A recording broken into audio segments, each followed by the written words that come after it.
pasado, no sé.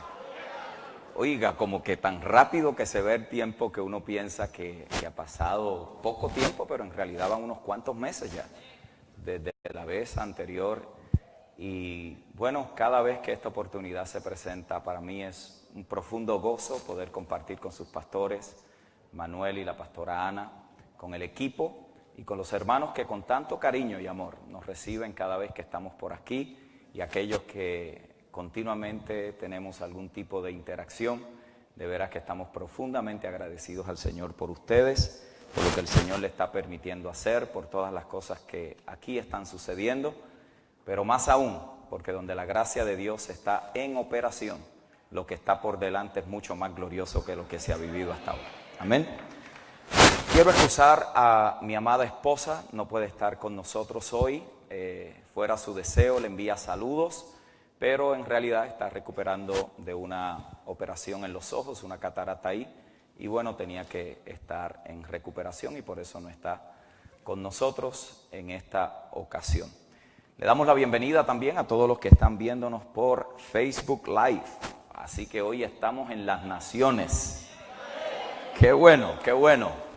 Estos medios de hoy conectan a la iglesia del Señor en diferentes partes del mundo simultáneamente. Si bien es cierto que son una bendición, también son un peligro. Porque no todo lo que suena es. Y hay que tener gran discernimiento en esta hora, porque hay demasiadas voces diciendo cosas fuera de orden. Y necesitamos una iglesia entendida en la palabra del reino de nuestro Dios. Amén. Vamos a entrar en materia de trabajo. El mensaje de esta noche establecerá el fundamento sobre el cual vamos a estar trabajando las próximas temáticas, que estarán centradas en la idea que gobierna esta convocatoria, que es el poder transformador del reino. Dígalo conmigo, el poder transformador del reino. Primera de Corintios, le invito a que vayan allá conmigo. Primera de Corintios capítulo 4, verso 20. Primera de Corintios 4, 20, dice la palabra del Señor, el apóstol Pablo escribiéndole a la iglesia en Corinto. Importante, mis amados hermanos, que cuando nos acerquemos a la Escritura le hagamos algunas preguntas importantes al texto. ¿A quién se le escribió? ¿Por qué se le escribió? ¿Cuáles eran las condiciones que estaban presentes al momento del escritor escribir lo que estamos leyendo? Es importante porque los oidores originales de lo que usted y yo hoy estamos recibiendo 2000 años después no tenían el mismo contexto de vida que nosotros tenemos hoy. Por lo tanto, cuando ellos escucharon, porque eran cartas que eran leídas y ellos las escuchaban, no era que ellos tenían una Biblia y se sentaban en su casa a leer su Biblia, eran cartas leídas. Iba alguien, leía la carta y ellos escuchaban lo que el escritor, en este caso Pablo, le quería comunicar. Particularmente la carta a los Corintios, primero, segunda de Corintios, y una de ellas que dicen los estudiosos que no se encuentra o que no pudo ser recuperada, está escrita para trabajar con unas problemáticas muy particulares, unas problemáticas que estaban presentes en la iglesia en Corinto.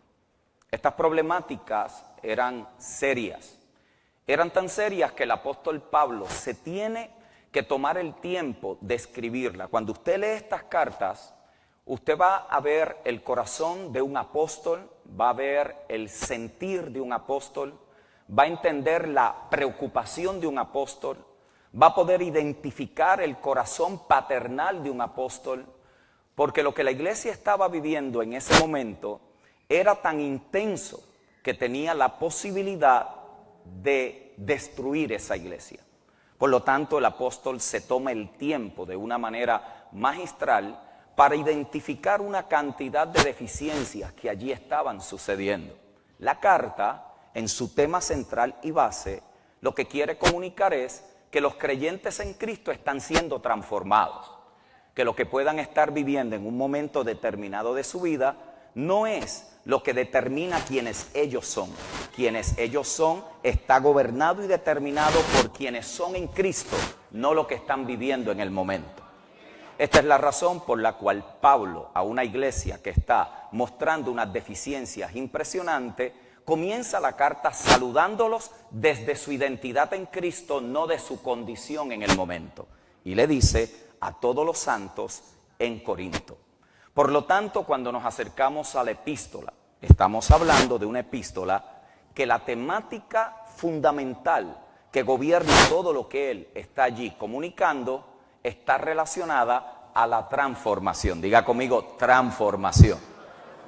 Esa transformación él la va a trabajar de diferentes ángulos. Por supuesto que en una impartición de 1 hora, hora y cuarto, o algunas 2 o 3 conferencias en un fin de semana, sería imposible agotar la profundidad de lo que allí está representado.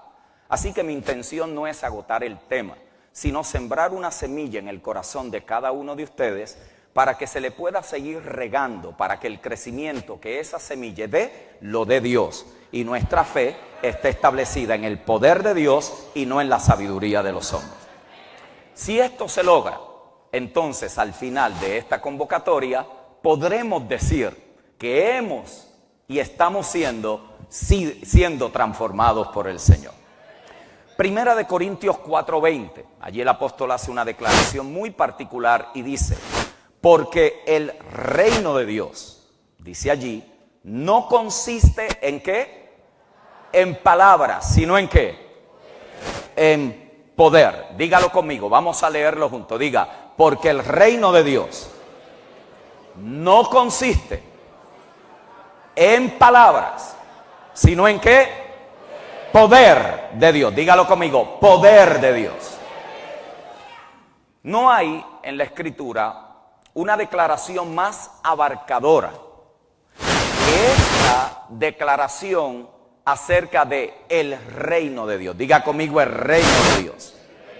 Mateo capítulo 3, verso 1 y 2 registra que Juan el Bautista vino predicando el reino de Dios. Se ha acercado, por lo tanto era requerido arrepentirse.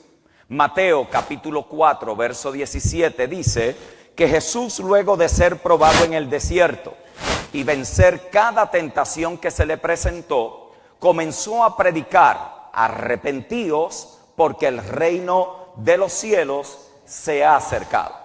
Mateo capítulo 9, verso 1 establece que antes de la transfiguración había algunos que no gustarían la muerte hasta que el reino de Dios viniera con poder.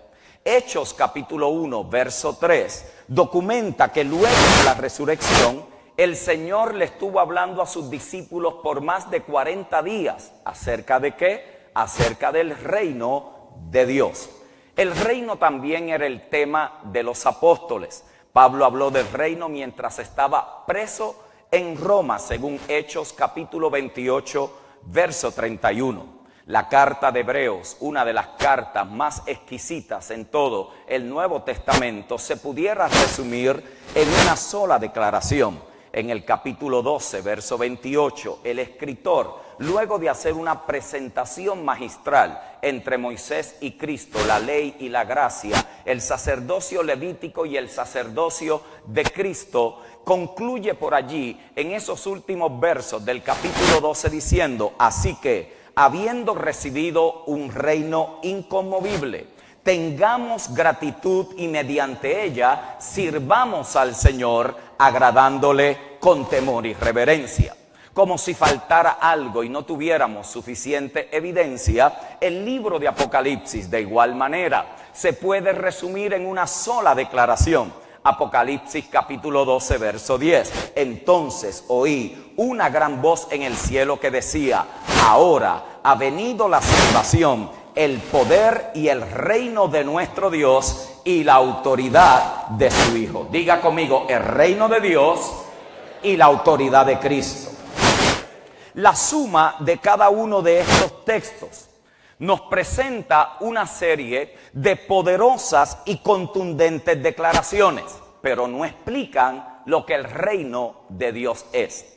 No nos dejan saber cómo opera, no nos deja saber cuáles son sus características, cuál es su naturaleza, cuáles son aquellas cosas que nos ayudarían a nosotros a identificar dónde es que el reino de Dios verdaderamente está presente. Por lo tanto, decir declaraciones acerca del reino, citar textos acerca del reino, estar citando una declaración o hacer una fraseología de los términos que se pueden relacionar al reino, no significa que nosotros hemos entendido lo que el reino de Dios verdaderamente es. Para poder entender qué es el reino de Dios, tendríamos que definir las palabras que se utilizan en el idioma original para poder entender lo que eso representa y significa. No quisiera hacer un estudio de todas esas palabras, las quisiera resumir solamente a que la definición de todas estas palabras se pudiera decir que es una sola. El reino de Dios es el gobierno soberano de nuestro Dios. En otras palabras, el gobierno de Dios es su reino y su reino es la manifestación del gobierno de Dios. Así que cuando usted me escuche en este fin de semana hablar acerca del reino, cuando usted me escuche en esta semana hacer referencia a alguna característica del reino, alguna manifestación del reino, algo relacionado al reino, usted debe de tener claro de lo que yo estoy hablando es acerca del gobierno de Dios. Estoy hablando de aquello que caracteriza la propia y misma naturaleza de Dios, que es gubernamental. Por lo tanto, cuando decimos que el reino de Dios es el gobierno de Dios expresado, estamos diciendo entonces que hay un rey soberano sobre todas las cosas, y ese rey se llama Jesucristo. Dale un codazo a alguien y dile: el reino es gobierno. A la luz del Nuevo Testamento, esta verdad del gobierno soberano de Dios está compuesta por tres aspectos fundamentales. Número uno, el dominio de Dios. Diga conmigo: el dominio de Dios. Segundo, la característica de aquel que gobierna. Y tercero, la esfera de gobierno en el cual el soberano rey se manifiesta. Esto es fundamental para nosotros entender el reino a la luz del Nuevo Testamento. Jesús le dijo a Nicodemo que el reino de Dios lo podemos ver y podemos entrar. Pero le hace una declaración que confundió a Nicodemo, un hombre siendo entendido en la ley, principal en la sinagoga de los judíos, no estaba entendiendo lo que Jesús le estaba diciendo. Jesús le está hablando de una dimensión que no se ve con los ojos. Le está hablando de un gobierno que no lo tenían en Israel. Le está mostrando y le está diciendo que el reino de Dios no es un viaje al cielo, que el reino de Dios no es algo a lo cual usted lo puede ir a buscar o que los ojos naturales lo pueden identificar. Le dice que el reino de Dios está en una esfera que es totalmente contraria a lo natural, a lo visible, a lo palpable, a lo sensorial. Y le dice que para poder ver y entrar en el reino de los cielos era necesario nacer de nuevo. Cuando Nicodemo escucha esto, dice: pero ¿cómo es posible que un hombre siendo viejo tenga que volver a entrar al vientre de su madre? Y Jesús, como tenía de costumbre sacudirle la teología a los religiosos, le dice: tú siendo maestro de Israel, ¿no sabes esto? ¿No sabes acaso que cuando el hombre nace del Espíritu es como el viento? No sabe ni para dónde va ni de dónde viene. Asimismo es el hombre que nace del Espíritu. Nicodemo, esto que te voy a mostrar no lo puedes entender con la mente natural, se te tiene que revelar por el Espíritu. Ay. Por lo tanto, el gobierno soberano de Dios se manifiesta donde su absoluto señorío ha sido establecido. el orden y la naturaleza de las cosas adquieren las características de aquel que gobierna, y como consecuencia se establece una esfera en que ese nuevo orden se manifiesta. ¿Qué es lo que está diciendo, pastor? Que cuando usted por la fe recibe el regalo de la salvación por medio de la fe y la gracia de nuestro Dios, en ese preciso momento usted nació de nuevo. Cuando usted nació de nuevo, usted ahora ha sido hecho participante de la naturaleza divina, y como consecuencia hemos entrado a un nuevo orden de cosas. Le acabo de decir que cuando usted por la fe declaró que Jesucristo es el Señor, Salvador del mundo, soberano sobre todas las naciones, a usted y a mí no nos lo dijeron en ese momento. Creíamos que nos estábamos convirtiendo a un conjunto de doctrina. A lo que usted se estaba convirtiendo era un gobierno soberano que iba a regir sobre y en su vida desde ese momento en adelante. Desde esa ocasión, usted y yo hemos entrado, diga conmigo, a un nuevo orden. Por lo tanto, Dios nos ha hecho participantes de su naturaleza divina, porque es la única forma que usted y yo podemos ver y entrar en el reino. Lamentablemente, la enseñanza acerca del reino ha sido tan distorsionada a través de la historia que hay personas que están esperando morirse para entrar al reino. Ellos hacen equivalente cielo y reino.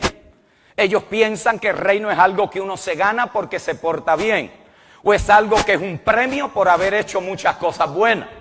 Sin embargo, cuando usted estudia la Escritura, usted se dará cuenta que estos hombres del primer siglo vivían en una plena convicción de que el reino es, pero el reino también será. Los teólogos le llaman a esto el ya, pero el todavía no. Es la realidad de que aquellos que han nacido de nuevo han entrado y han visto al reino, pero también es la realidad de que en la segunda venida de nuestro Señor Jesucristo se consumará, y allí habrá una manifestación plena y consumada del reino de nuestro Dios.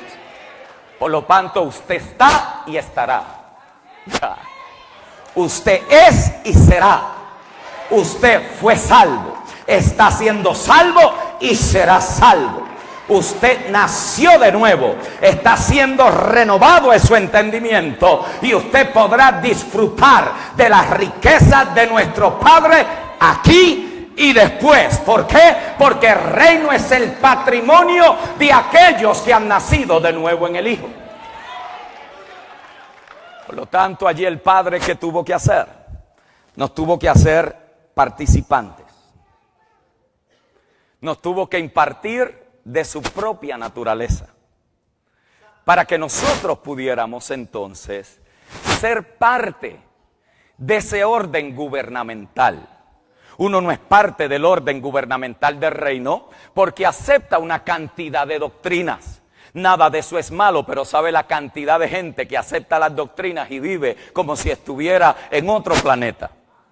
Por lo tanto, creer algo no es suficiente. La palabra no dice que lo que tú crees es lo que te liberta, sino lo que tú conoces. Hasta los demonios creen. Pero conocer algo requiere otra capacidad. Y en el reino no es la capacidad intelectual de yo entender información bíblica, sino la disposición de un espíritu que ha renacido por la palabra de vida y tiene la facultad de poder ser enseñado según las palabras que el espíritu da. En otras palabras, en el reino todo opera por el principio de la revelación. Diga conmigo, revelación. Ese es el poder de la palabra escrita. La palabra escrita no está allí para llenarte la cabeza de enseñanzas evangélicas. La palabra escrita está allí para convertirse en la plataforma sobre la cual el Espíritu Santo, ligado a tu espíritu con una mente renovada, te permite ver el espíritu de la letra. No vaya a ser que salgas de leer la Biblia y te conviertas en un fariseo con letra, pero no en un ministro competente en el espíritu que puede dar vida cuando traza la palabra. Diga conmigo, revelación. Creo que anteriormente ese principio aquí lo hemos trabajado. Revelación no es nada nuevo. Revelación no es cosas innovadoras que yo vengo aquí a declararle porque Dios a mí me las reveló. Revelación es simplemente el develar, el ver algo que estuvo allí, pero que no estaba yo consciente de eso. Así que imagínese que usted entra a un lugar oscuro, empieza a golpear todo lo que allí se encuentra, de repente alguien le enciende una lámpara y usted dice, pero yo choqué contra todo eso cuando eso siempre estuvo ahí. Le acaban de dar una revelación, algo que estaba oculto, ahora le fue declarado y usted puede ver claramente lo que siempre fue de usted. Eso es lo que hace la palabra predicada. La palabra predicada, infundida en el poder del Espíritu, le quita el velo a la gente, le remueve la religiosidad a la gente, le permite ver más allá, más profundo, no de cosas nuevas, innovadoras y como que alguien está diciendo algo que alguien había dicho antes. No, lo que está escuchando es la voz de Dios en el Espíritu y esa es la palabra que nos transforma. Nos transforma lo que conocemos por causa que se nos ha revelado. Así que el Señor, para podernos ubicar en esa esfera de gobierno y de orden, nos tiene que impartir su naturaleza. Es en este sentido entonces que el reino es poder. Diga conmigo, el reino es poder. Y el poder de ese reino es transformador. Por favor, sigan ese orden de pensamiento. El reino es poder. Pablo lo dijo. Pero ¿poder para qué? ¿Poder de qué? ¿Poder en qué? Porque usted ha escuchado, yo sé que acá en Luisiana no sucede, pero hay gente que continuamente le está pidiendo a Dios que lo llene de su poder. Y usted le pregunta, ¿y a qué usted se refiere? Bueno, no, yo quiero el poder de Dios. Pero el poder de Dios tiene que tener una evidencia. Tiene que tener una expresión transformadora. Porque este reino es poder. Y este poder es transformador. Así fue que Pablo dijo, porque el reino de Dios no consiste en palabras, sino en ¿qué? Poder. Primera de Tesalonicenses 1:15, pero nuestro evangelio no llegó a vosotros en palabras solamente, sino también en poder, en el Espíritu Santo. Primera de Corintios 2:4-5, y ni mi palabra ni mi predicación fue con palabras persuasivas de humana sabiduría, sino con demostración del Espíritu y de poder, para que vuestra fe no esté fundamentada en la sabiduría de los hombres, ojo aquí, sino en el poder de Dios. Diga conmigo, poder de Dios. Por lo tanto, al reino al cual usted y yo hemos sido trasladados, es un reino de poder. Diga conmigo, de poder. Pero lo que lo hace poderoso al reino es el rey que gobierna.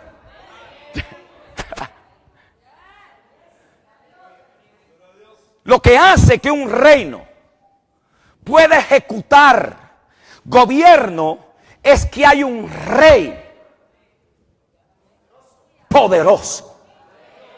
Y a este reino que usted y yo hemos sido trasladados, Pablo dice que es el reino del amado Hijo de Dios. Diga conmigo, el amado Hijo de Dios. Colosenses capítulo 1 verso 13, el cual nos ha librado de la potestad de las tinieblas y nos ha trasladado al reino de su amado Hijo. Este no es el reino de los bautistas, este no es el reino de los pentecostales, este no es el reino de los presbiterianos, este no es el reino de los hombres, este es el reino del amado Hijo de Dios, el Rey de este reino. Por lo tanto, la potencia de ese Rey hace que este reino sea poderoso. El reino es poder. Dígalo, el reino es poder. Y el poder de este reino, ojo, es el amado Hijo de Dios. Esto es fundamental. Primera de Corintios 1:24, Pablo nos dice que Cristo es poder y sabiduría de Dios. Mas para los llamados, así judíos como griegos, ojo aquí, Cristo, diga Cristo, poder de Dios y sabiduría de Dios. Por lo tanto, Cristo nos ha sido dado como el poder de Dios en nosotros. A nosotros nos conviene saber esto, particularmente en una hora donde hay tanta distorsión de la enseñanza del reino, donde la atención es a tantas cosas independientes del rey, donde se puede uno estar allí como que ofuscado en una cantidad de cosas de la periferia que no tienen nada que ver con la razón por la cual Dios nos trasladó a su reino. Óigame bien, Dios no te traslada al reino de su amado Hijo para hacerte millonario. Tú no necesitas trasladarte para eso. Hay millonarios que nunca han conocido a Cristo. Él te traslada a su reino porque Él quiere transformarte a la imagen de su Hijo. Para ser millonario usted no necesita a Dios, hermano.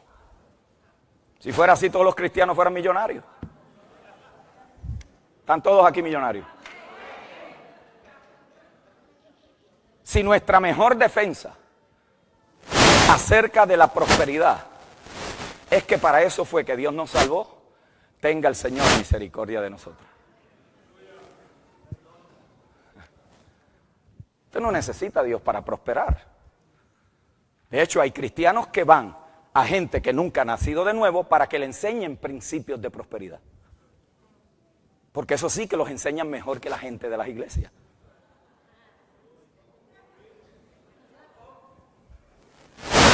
Por lo tanto, el reino no existe para nuestra comodidad. El reino existe para Dios tener una familia de hijos transformados. Ese es el argumento paulino.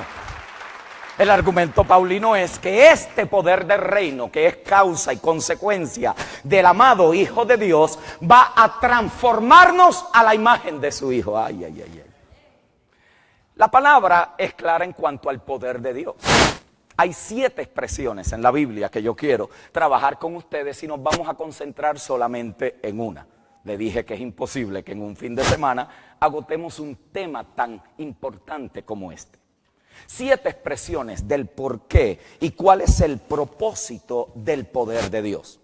Hechos capítulo 10, verso 38 dice: como Dios ungió con el Espíritu Santo y con poder a Jesús de Nazaret, y como éste anduvo haciendo bienes y sanando a los oprimidos por el diablo, porque Dios estaba con él.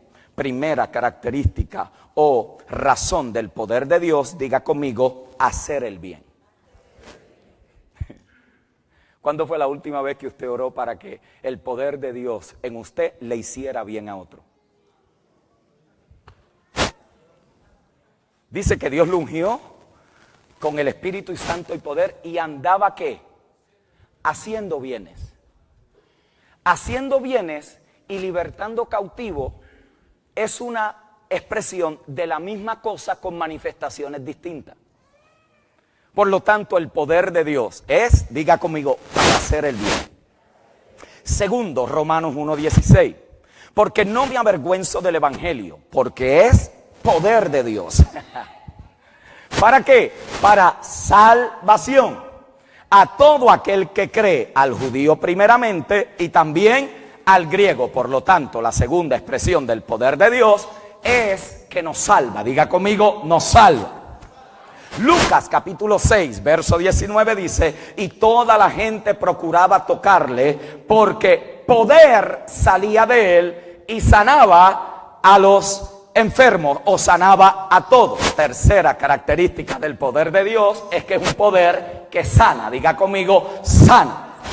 Lucas capítulo 4, verso 36, y estaban todos maravillados y hablaban unos a otros diciendo: ¿qué palabra es esta? Que con autoridad y poder manda a los espíritus inmundos y salen. Cuarta característica del poder de Dios es que el poder de Dios libera. Diga conmigo, libera. Romanos capítulo 15, verso 13 dice: y el Dios de esperanza os llene de todo gozo y paz en el creer, para que abundéis en esperanza por el poder del Espíritu Santo. Quinta característica del poder de Dios es un poder que produce esperanza. Diga conmigo, produce esperanza. Sexta característica del poder de Dios, primera de Pedro, capítulo 1, verso 3 al 5. Bendito el Dios y Padre de nuestro Señor Jesucristo, que según su grande misericordia nos hizo renacer para una esperanza viva por la resurrección de Jesucristo de los muertos, para una herencia incorruptible, incontaminada e inmarcesible, reservada en los cielos para vosotros, que sois guardados. ¿Por qué soy guardado? ¿Por qué soy guardado? Míralo allí. ¿Por el poder de quién? Por el poder de Dios, mediante la fe, para alcanzar la salvación que está preparada para ser manifestada en el tiempo postrero. Sexta característica, diga conmigo, el poder de Dios me guarda. Y séptima y última característica, Efesios capítulo 3, verso 20. Y aquel que es poderoso para hacer todas las cosas, mucho más abundante de lo que pedimos o entendemos, según que el poder, diga el poder que actúa en nosotros. Diga conmigo, el poder de Dios actúa en nosotros. Ay. Para efectos de este tiempo, yo me voy a concentrar ahí, en el poder que actúa en nosotros. La forma en como Pablo considera el poder de Dios en la carta a los Efesios está conectada y relacionada al eterno propósito de Dios. Diga conmigo, eterno propósito de Dios. Yo comencé diciendo que cuando usted lee una carta, usted tiene que hacerle preguntas al texto. Usted no puede ir al texto con lentes que otro le prestó. Usted tiene que ir al texto como si no supiera nada, como si nunca hubiera escuchado nada. ¿Por qué? Porque si usted va al texto ya con una predisposición doctrinal o teológica, usted le va a inyectar al texto lo que usted cree que el texto está diciendo, cuando puede ser que Dios no es lo que está diciendo. Por lo tanto, el estudiante, el lector, el creyente, cuando se acerca a la palabra, depende de la enseñanza del Espíritu Santo. Esa enseñanza tiene que ser verificada. Esa enseñanza tiene que ser juzgada. ¿Y cómo es que es juzgada? Por los maestros, por aquellos que son peritos en la palabra, que nos ayudan a precisar si lo que estamos oyendo viene de Dios o es un embeleco de la mente humana o es un rollo que otro se inventó. Por lo tanto, la misma iglesia se convierte en el filtro para que lo que cada cual está recibiendo sea de un solo orden, de un solo fundamento, porque todo tiene que estar amarrado al pacto en el cual nosotros hemos sido establecidos. En otras palabras, lo que la persona puede estar diciendo no es que es una mentira, es que es una verdad que ya caducó. Por lo tanto, hay que discernir en qué tiempo Dios está hablando, y la palabra nos indica que Él nos habló en tiempos pasados por nuestros padres y profetas, pero ahora nos ha hablado por su Hijo. Por lo tanto, es en el Hijo que usted y yo podemos verificar si lo que estamos oyendo, recibiendo y aprendiendo proviene de Dios. Porque de lo contrario vamos a tener más doctrinas equívocas que verdades transformadoras. Es importante que cuando leemos una declaración como el poder que actúa en nosotros, usted le quite el misticismo, le quite las experiencias que haya tenido antes. Que el poder de Dios son brincos, que el poder de Dios es temblor, que el poder de Dios son pelos parados, que el poder de Dios es un espeluzco, que el poder de Dios es una emoción. Le tiene que quitar, ¿por qué? Porque su experiencia no valida la palabra. La palabra tiene que corregir nuestra experiencia. Por lo tanto, yo no puedo acercarme al texto y pensar que cuando dice que el poder de Dios que actúa en nosotros es como cuando yo tengo una experiencia. Esa no puede ser nuestro fundamento teológico. Nuestras experiencias, yo las he tenido. Bendito sea Dios, porque en ocasiones trata con nosotros según el estado donde estemos. Pero a mí me parece que usted no se quiere quedar con biberones espirituales. Yo creo que aquí hay gente que quiere y tiene el deseo de proceder a la madurez. ¿Habrá alguien aquí que puede decir, Padre, gracias porque he tenido diferentes experiencias en la vida, pero yo quiero proceder a la madurez espiritual? Por lo tanto, cuando hablamos de poder que actúa en nosotros, no es el poder del culto, no es el poder del cántico cuando lo canté, no es el poder de la vigilia cuando vinimos. Estamos hablando de un poder totalmente diferente. Es un poder que no tiene que ver con algo, es un poder que tiene que ver con alguien. Es una potencia que está operando allí dentro de nosotros, que tiene que ser expresada, manifestada. Y cuando ese poder nos agarra y nos va conformando a la imagen de aquel que es el poder de Dios, óigame bien, usted y yo estamos siendo precisos en el eterno propósito de Dios. Por lo tanto, Pablo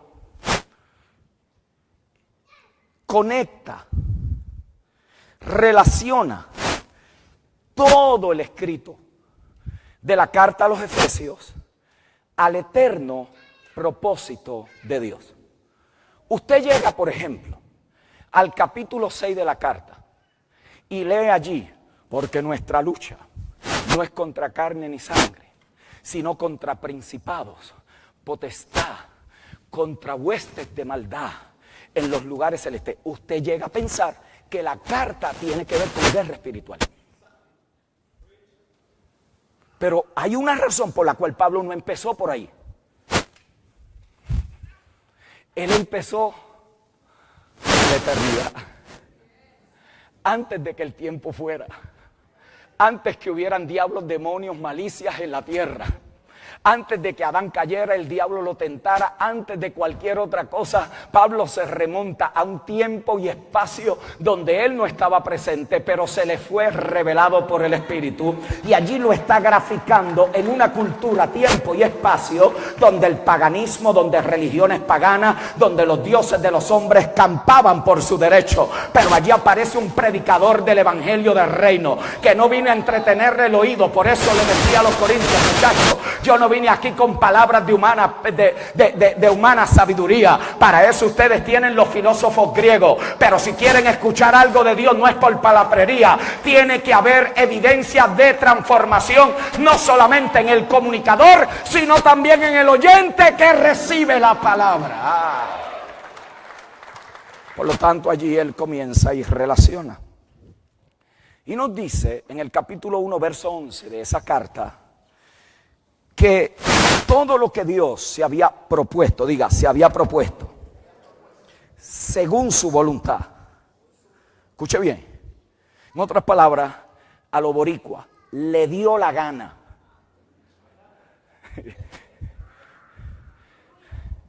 A Dios le dio la bendita gana, según el designio de su voluntad, por puro beneplácito. Sin otras palabras, esto es una acción soberana. Esto es un acto soberano de Dios, sin llevarlo a votación, sin pedir opiniones, sin estar buscando a ver quién se lo aprobaba o no. Dios había decidido que Él iba a reconciliar todas las cosas en Cristo Jesús. Por lo tanto, todo lo que Pablo escribe, lo escribe partiendo desde esa premisa. Para Pablo el propósito eterno es central. Para Pablo el propósito eterno gobierna todas las acciones de Dios a través de la historia. Por eso pudo entender y pudo interpretar que la roca no era un pedazo de piedra compuesta por minerales, era Cristo. Que el agua que brotaba era Cristo. Que el maná que descendió era Cristo. Que la nube que lo guiaba era Cristo. ¿Alguien aquí está entendiendo? Que el mar cuando se abrió era tipo de un bautismo en Cristo. Pablo pudo entender, mirando desde la eternidad hasta la historia, que todo lo que Dios había hecho en el pasado tenía un solo y exclusivo propósito, y era que la creación misma pudiera testificar acerca del Hijo de Dios. Por eso cuando Jesús resucita, dice, y empezando por Moisés, a través de todos los profetas, dice, les hablaba lo que la escritura de él decían. En otras palabras, esto tiene que ver con Cristo. Yo sé que a algunos se me desilusionó, porque usted vino a buscar el poder de Dios. Y yo vengo a decirle que usted lo tiene por dentro hace rato. Ya. Ese poder actúa, ese poder trabaja, ese poder está operante. Ese poder te está transformando, ese poder te está renovando, ese poder te está levantando, ese poder te está empujando, ese poder está allí como la potencia misma de Dios. Está operando en cosas, en lugares, en escenarios de tu propia vida que jamás te habías imaginado. Yo tengo noticia para alguien aquí: el poder de Dios está actuando en nosotros. Oiga bien. Cuando leemos la carta, nos damos cuenta que el apóstol tenía muy claro que el propósito eterno estaba centrado en Cristo.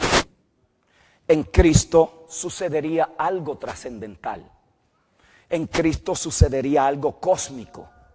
En Cristo sucedería algo que nadie se hubiera imaginado jamás. Y era que en Cristo el Padre iba a reconciliar, a resumir, a traer a una todas las cosas, las de arriba y las de abajo. La finalidad de eso, la razón por la cual Él iba a reunir todas las cosas, Pablo nos las describe en el capítulo 3. Y dice él allí en el verso 19, que es para que seáis llenos de toda la plenitud de Dios. La magnitud de esto, hermano, le confieso, es más allá de mi capacidad de comprensión. Se extiende mucho más allá de mi forma y mi corto y pobre vocabulario para explicarlo. Por lo tanto, tengo que confiar en lo que todo predicador tiene que confiar, que nosotros somos el mensajero, pero el mensaje se lo dará Dios. Mi función es tratar a la mayor precisión posible y con la mayor responsabilidad que pueda, poderle trazar esta palabra de verdad. Pero esto de que seáis llenos de toda la plenitud de Dios excede mi capacidad de comprensión. Lo único que puedo entender es lo que allí Pablo está trabajando, donde él nos dice que esa plenitud de Dios está regulada por dos cosas. Número uno, que lo conozcamos a Él. Mira el capítulo 1, verso 17. Para que el Dios de nuestro Señor Jesucristo, el Padre de gloria, os dé espíritu de sabiduría y de revelación en el conocimiento de Él. ¿Para qué fue que Pablo oró por la iglesia en Éfeso?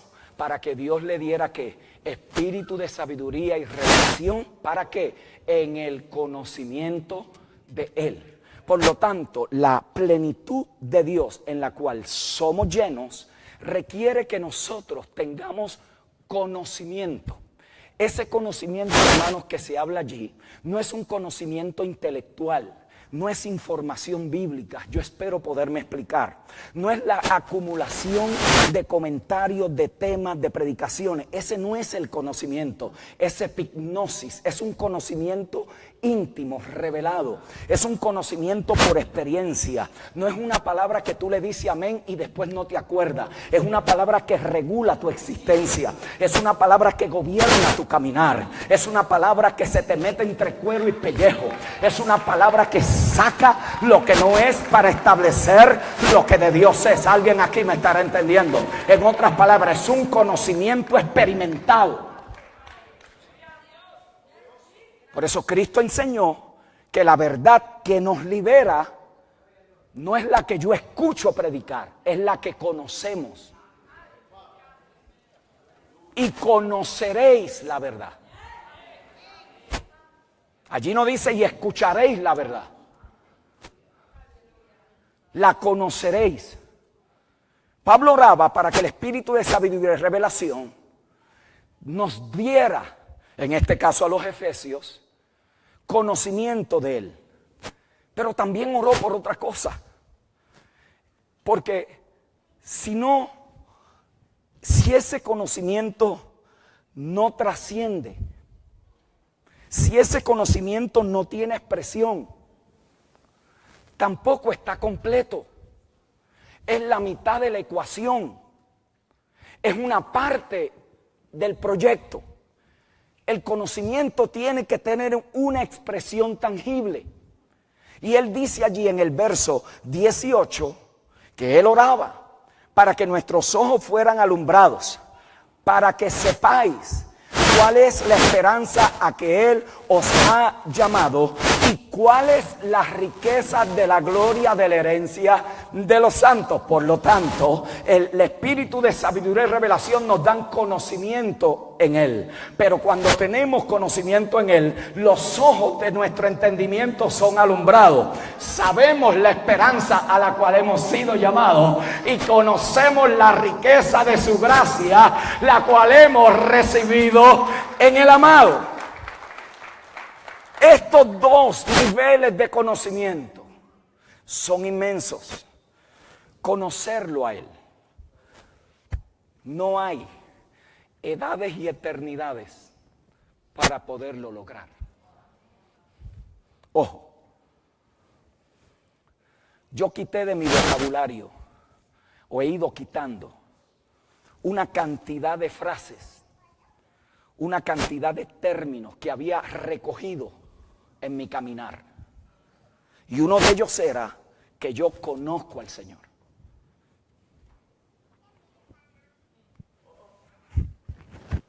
Porque suena una frase como que bien piadosa, ¿cierto? Hermano, yo conozco al Señor. Algunos se atreven a decir, yo lo conozco de tal forma, hermano. Tremendo, ¿no? El espíritu religioso es el diablo, men. Si yo conozco al Señor, mire, pastor, yo y él somos así.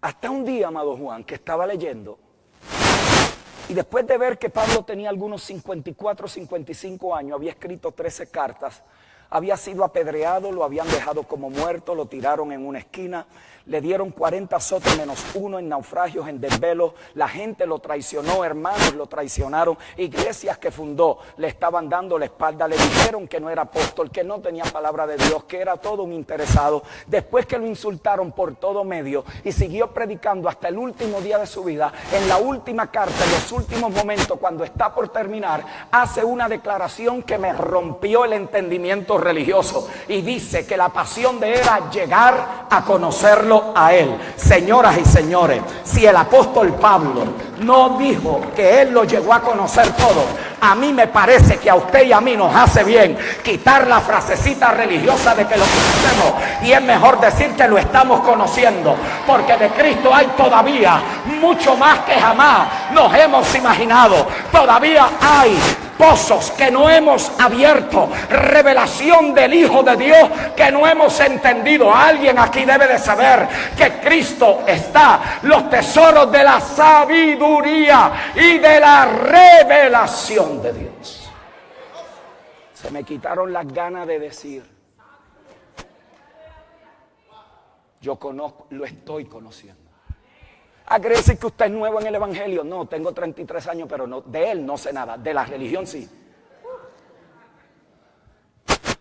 ¿Ve la diferencia?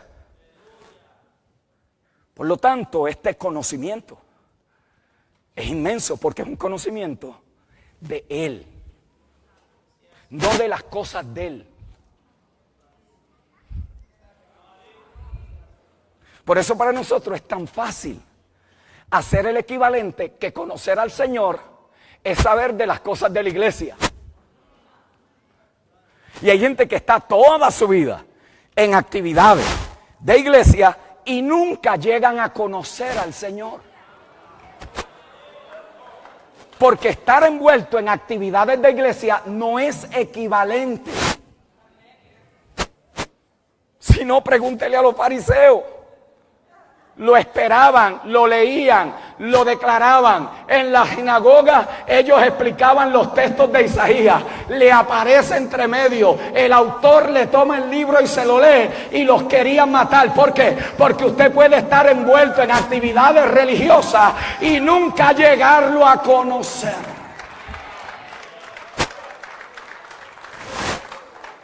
Por lo tanto, este conocimiento, diga conmigo, es profundo en él.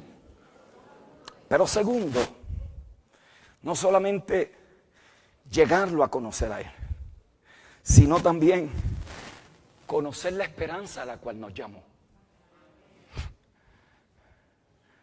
Imagínense que a nosotros una desilusión nos mueve el piso.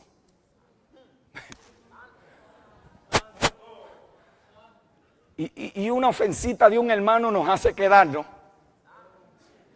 Y nos lastimamos si alguien nos hace algo que no debiera. ¿Ve dónde estamos?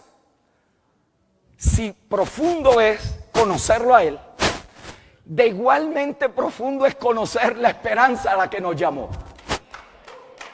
Porque a la que usted y yo empezamos a entender esta esperanza, en esa esperanza hay riquezas que no tienen una imagen de presidentes muertos, dinero, sino que son las riquezas de la gloria de su gracia. Cuando usted y yo empezamos a ver allí, y en vez de vernos como evangélicos esperando que Dios nos llene de su poder, nos vemos como herederos de las riquezas de la gloria de Cristo, usted empieza a ver la vida en Cristo totalmente diferente. Empieza a ver a los hermanos totalmente diferentes. No los ve como una competencia que te quieren quitar el ministerio. Los ve como una familia que van a manifestar la riqueza de Dios en la tierra. Alguien aquí debe de saber que ese poder actúa poderosamente en nosotros. Así que el conocimiento que aquí Pablo nos está hablando no es intelectual, es un conocimiento, diga conmigo, espiritual. ¿Por qué? Porque en el eterno propósito todo es de naturaleza espiritual. Todo es espiritual. Esa es la razón por la cual Pablo oraba por la iglesia en Colosas, que fueran llenos del conocimiento de su voluntad, en toda sabiduría e inteligencia espiritual.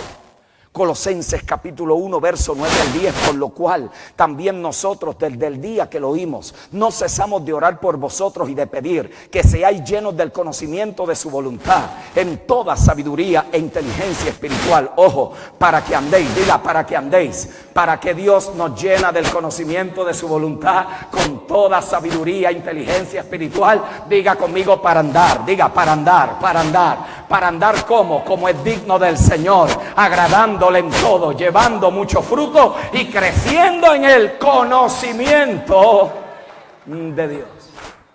Por lo tanto, note aquí, no es solo conocer, sino también llevar fruto.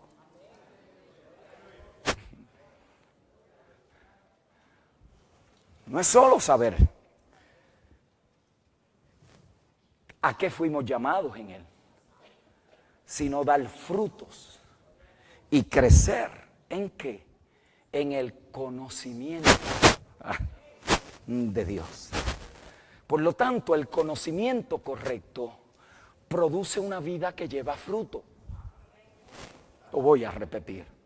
El conocimiento correcto produce una vida que lleva fruto. Y la evidencia de que hay fruto es que está creciendo en el conocimiento de Dios.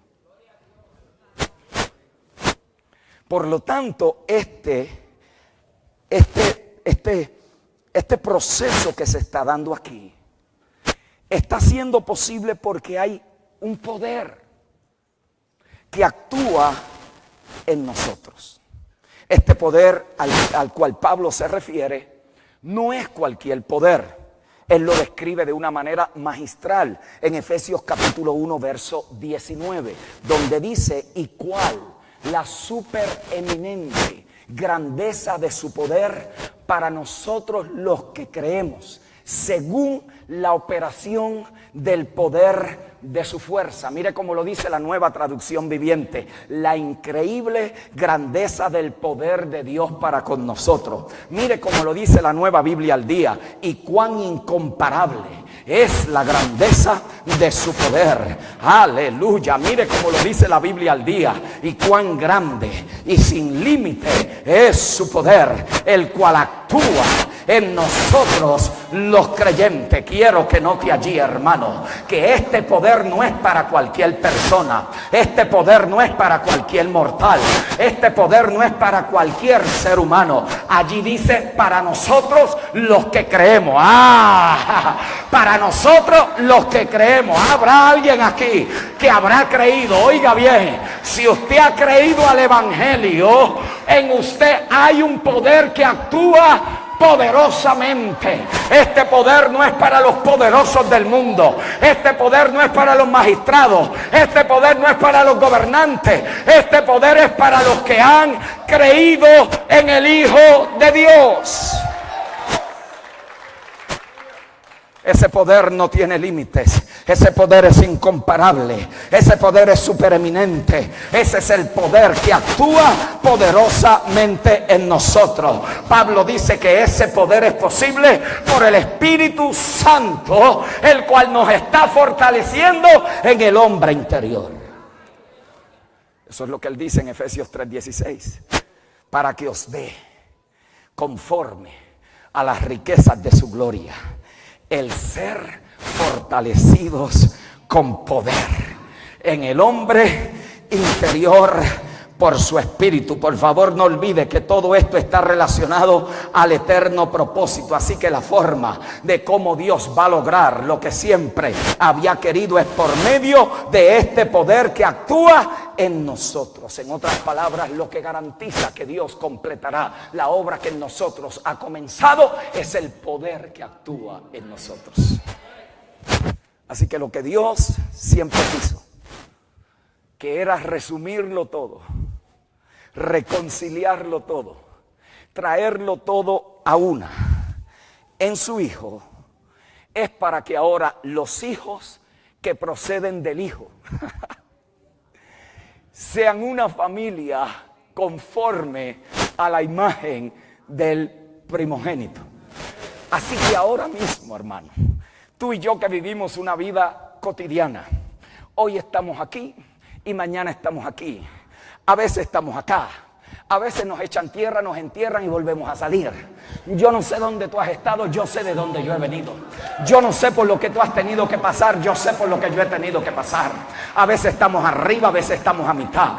Pero en medio de toda esa realidad, en medio de todo eso que vivimos, en medio de toda esa cosa que es parte de la experiencia humana, algo está Dios haciendo allí. Algo, el Espíritu de Dios está allí. Algo se está moviendo, Dios, que es más profundo que lo que yo pueda saber. Es más profundo que lo que yo pueda entender. Va más allá de mi percepción humana. Hay un poder que actúa poderosamente en nosotros. Pero estemos claros, amados. Ese es nuestro gran reto. Ese es nuestro gran reto. Y vamos a ser honestos con nosotros mismos. No es verdad que la mayoría de nuestra vida está sumergida en la esfera de lo superficial. No es cierto, hermanos, que la mayoría de nosotros vivimos más por las sensaciones externas, por los estados anímicos, por las condiciones favorables o desfavorables, por las condiciones económicas o el bienestar económico. No es cierto que la mayoría de nosotros tenemos cierta inconsistencia, ciertos subes y bajas. No es cierto que en muchas ocasiones somos más gobernados y regulados por las sensaciones almáticas que hemos estado tan acostumbrados a obedecer, que esta realidad de lo que actúa poderosamente en nosotros es más una declaración a la cual puedo acentuar con un amén, pero no estoy seguro si la he aprendido a vivir todavía. Seamos honestos con nosotros mismos. Porque en la esfera del alma hay profundas influencias. Es allí donde nosotros nacemos en este mundo. Eso nadie debe de sentirse mal ni extrañarse. Lo que quiero aterrizar en los próximos 15 a 20 minutos para terminar es cómo este poder tiene la intención de sacarnos del mundo almático para conectarnos a una fuente de vida que va mucho más allá de lo que tú puedas estar viviendo hoy o lo que jamás puedas llegar a vivir después. La mayoría de nosotros vivimos en esa esfera de lo sensacional, gobernados por nuestras propias emociones, influenciados por nuestros sentimientos. El gran trabajo de la mayoría de los líderes en iglesia se desgasta en trabajando en esta esfera. Las molestias de la gente, los celos de la gente, la envidia de la gente, la carnalidad de la gente, la inconsistencia de la gente, el incompromiso de la gente. Todas estas cosas que son parte de nuestra existencia humana. La mayoría de nosotros hemos sido tan influenciados por estos sistemas, por este orden al cual la Biblia le llama mundo. El mundo no es un planeta. El mundo es un sistema, el planeta se llama Tierra, el mundo se llama el orden en el cual el planeta opera. Por eso hay un planeta con dos mundos, hay un planeta con dos reinos, hay un planeta con un príncipe y con un rey. A ese sistema la Biblia le llama mundo. Ese mundo es el orden, arreglo y la manera en que está configurado el reino de las tinieblas. Ese orden en el cual se caracteriza la ansiedad, el temor, la preocupación, los presentimientos y todo lo que puede afectarnos sensorialmente nuestra existencia humana. La palabra enseña que el creyente, en virtud de lo que ha sucedido en él por causa de la muerte, sepultura, resurrección y glorificación de ese creyente con Cristo, debe ahora de desvestirse. Debe ahora de quitarse, debe de ahora de poner a un lado lo que Pablo le llama el viejo hombre. Y por favor siga aquí, porque aquí es que vamos a aterrizar. Para la mayoría de nosotros, cuando oímos viejo hombre, inmediatamente nos viene ¿qué? Lo que éramos antes. Yo era un alcohólico. El problema es, ¿y si nunca bebió?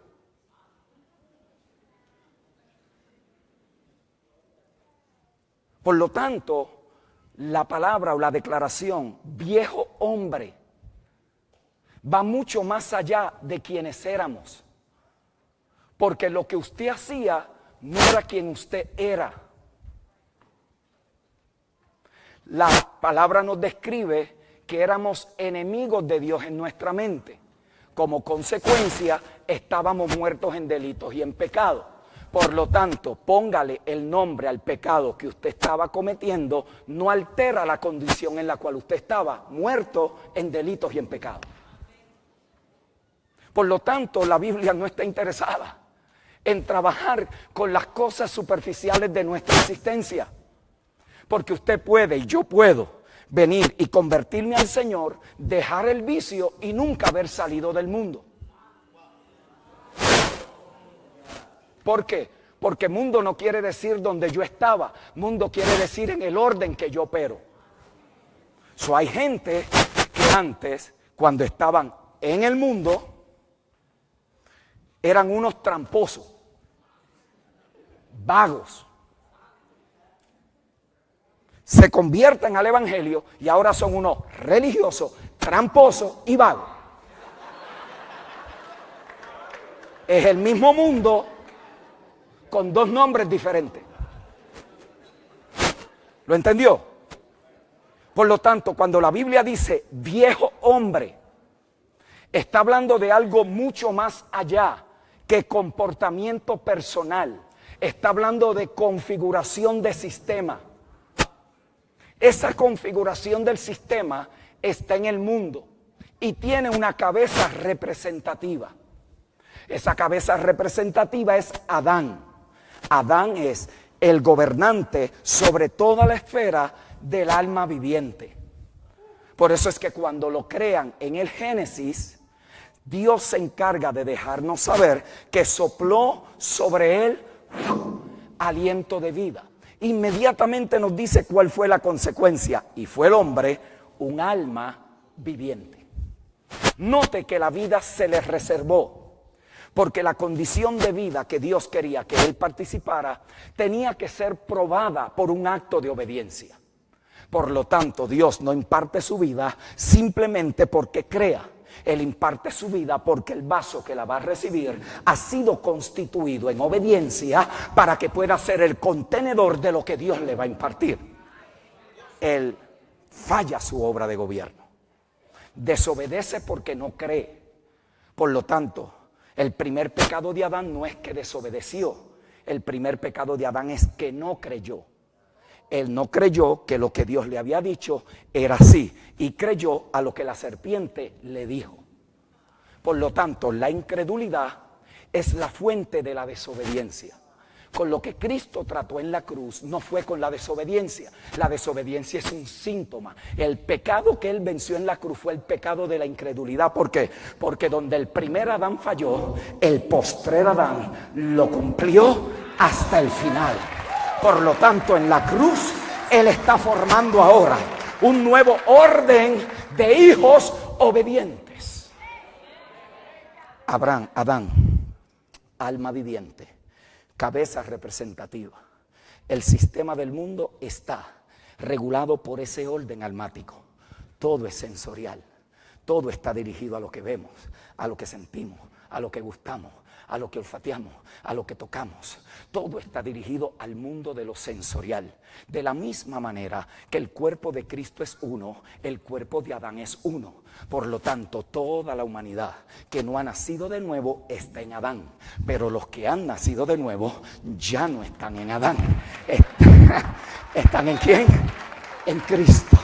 Por lo tanto, de la misma manera que el primer hombre en la tierra era de aquí, alma viviente, fue creado con capacidad de contener vida eterna, pero falló en desobediencia por causa de la incredulidad. Dios se había reservado en los cielos al verdadero Adán.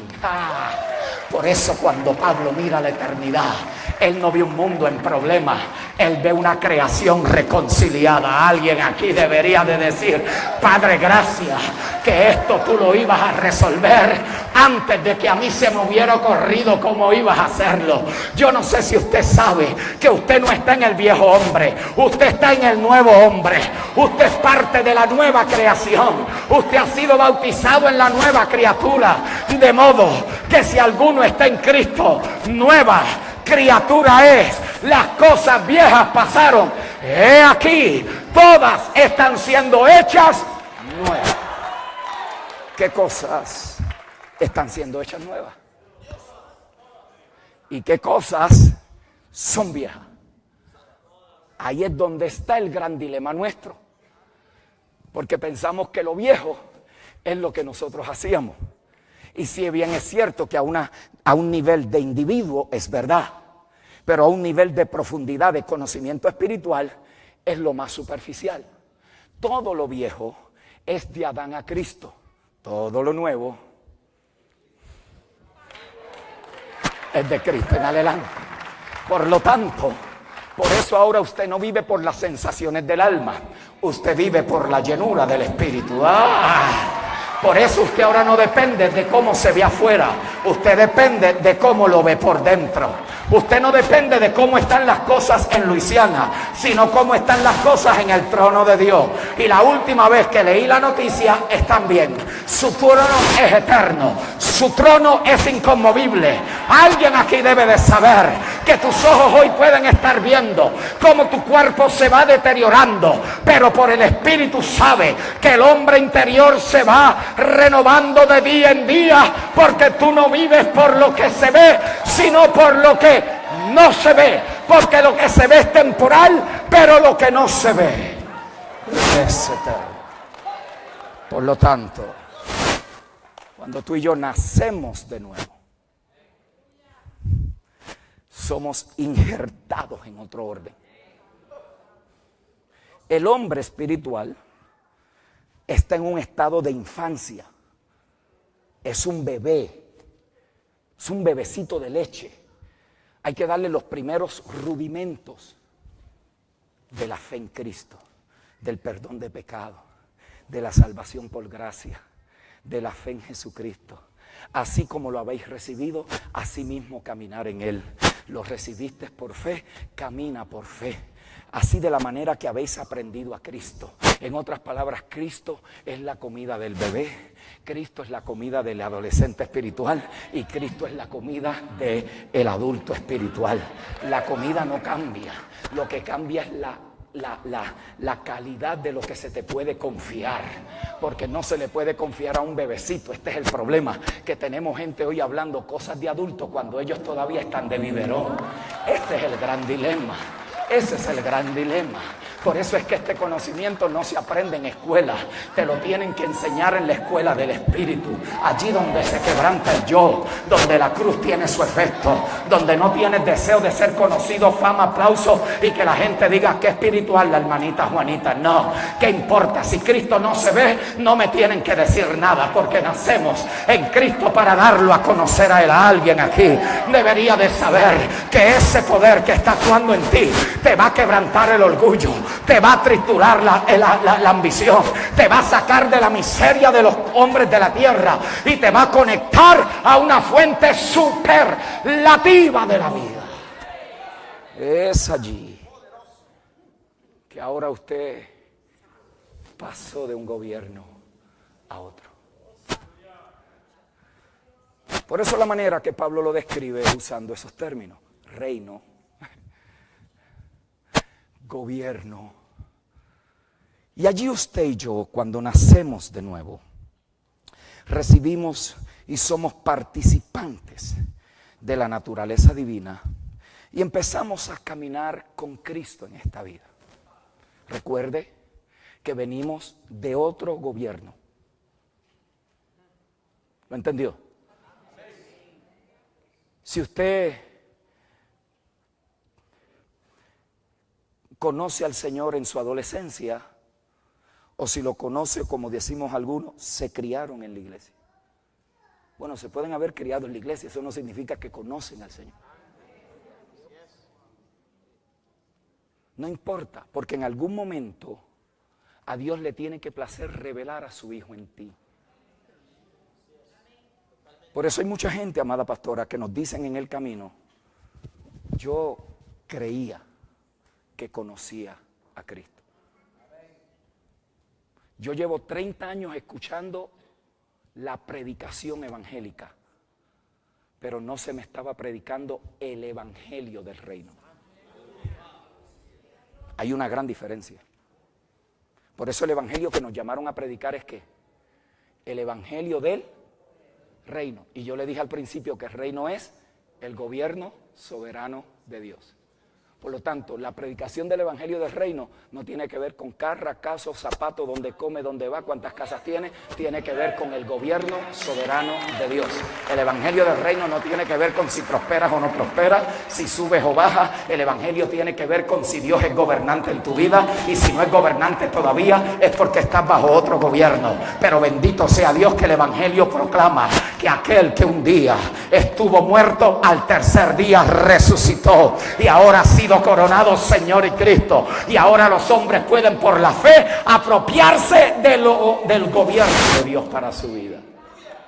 Usted y yo nacemos aquí, y a la medida que vamos creciendo en Cristo, vamos renovando nuestro entendimiento y vamos conociendo cuál es la buena, agradable y perfecta voluntad de Dios.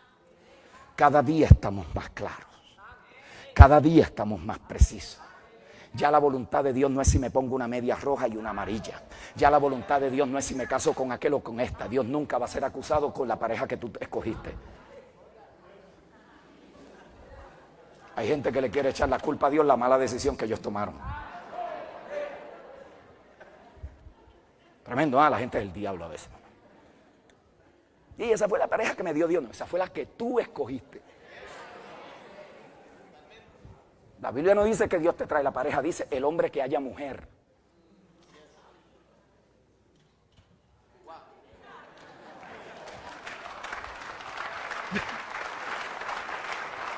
Déjeme arreglar esto, déjeme arreglarlo, que la mente carnal también es terrible. Tú ves, el pastor Moya dijo que como yo fui el que te cogí te puedo dejar. No, ya te metiste en el rollo, papá, hasta que la muerte. Esto es para los solteros que están ahí diciendo, ¿será de Dios o no será de Dios? Mira el fruto, mira las características, mira. Sí, es que Dios me lo dijo, no dejes que ningún profeta te ligue eternamente en alguien. Tú tienes cabeza por ti mismo, tú tienes espíritu de Dios por ti mismo, tú tienes discernimiento por ti mismo. Es que el profeta me dijo que era ese, que el profeta no es el que te va a pagar la luz ni el agua. Aprende a vivir dirigido por el espíritu y no por los profetas. Al fin y al cabo, después de todo, tú darás cuenta de tus decisiones. Los profetas no van a estar allí por ti.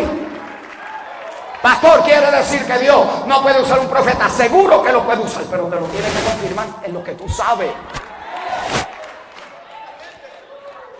Juan, ¿sabe la gente que yo me he encontrado frustrado, divorciado en la calle, que no quieren creer ni en la luz eléctrica? Porque un loco, ¿sabe? Porque hoy la profecía está así como gallina sin cabeza. La gente cree que profetizar es estar dándole estupideces a la gente. La Biblia dice ¿para qué? Para edificar, para consolar, para fortalecer, afirmar y confirmar a los santos.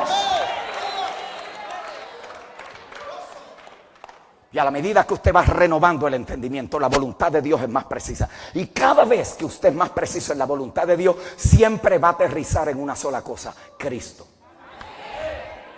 Cristo es la voluntad del Padre. Cristo es la intención original. Cristo es la razón de existencia. En Él somos, en Él vivimos y en Él nos movemos.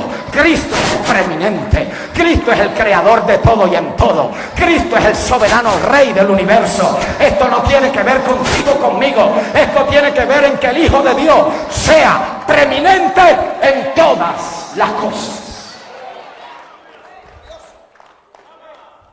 A la medida que ese Cristo se va formando allí, y tú y yo estamos siendo renovados en el entendimiento, Las sensaciones ya no nos gobiernan. Estar desanimado no es equivalente que Dios me abandonó, es que estoy desanimado, punto. Punto. No es un demonio de desánimo, no es un demonio de abandono, es que estoy desanimado. ¿Por qué? Porque también soy un ser que tengo emociones, pero en Cristo aprendí a no vivir por las emociones. Estoy aprendiendo a vivir y a caminar en el Espíritu, pastor.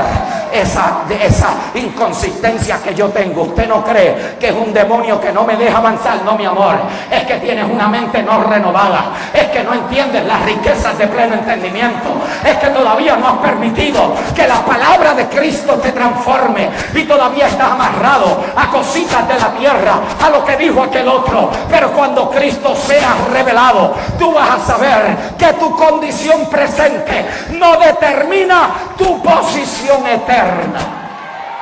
Y allí estás. Allí estarás en oraciones que no sabes si es lunes o es martes. No sabes si el sol salió o no salió. No sabes si te vas a levantar de esa o no te vas a levantar de allí. No sabes si de esa saldrá o no saldrá. Crees que todo se perdió, que ese es el final, que todo está terminado, que después de esa no hay otra. Pero yo creo que aquí hay más de un testigo de que aquello no fue el final, de que aquello no fue la última palabra. Tengo noticias para alguien aquí. No fue que te metiste a ayunar como le queremos hacer creer a la gente. Es por el poder que actúa poderosamente en nosotros. Seamos honestos. Cuando tú estás en esa crisis brutal, que tú no sabes si Dios hasta existe, hay un poder que está allí, pero no hay una oración que se te sale de la boca. Seguro que impresionas a la gente cuando le dices: yo peleé con Dios. ¿Qué peleaste con Dios, mi amor? Si hay veces que tú ni sabías si te ibas a levantar de allí, pero hoy estás de pie, no porque eras tan poderoso, sino porque el poder que actúa poderosamente en ti estaba haciendo su trabajo.